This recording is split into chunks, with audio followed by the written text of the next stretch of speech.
Поранешниот директор на управата за спречување перење пари, Ване Цветанов, ќе добие подобри услови во затворот Шутка.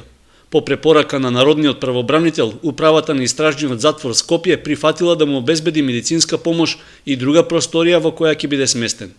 Тоа е реакција по барањето на мајката на Цветанов, Милева Цветанова, која пред 2 дена се пожали дека здравствената состојба на нејзиниот син е многу влошена.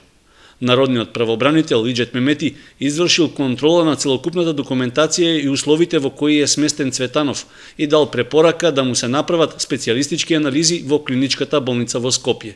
Исто така, препорачено е условите за сместување да се подобрат, па од управата на затворот било прифатено тој да биде префрлен во друга просторија.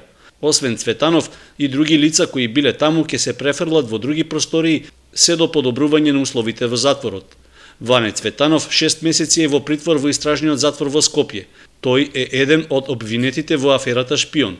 Неговиот случај само ги потврди констатациите на повеќе домашни и меѓународни организации кои со години алармираат за лошите услови во притворското одделение во Скопје.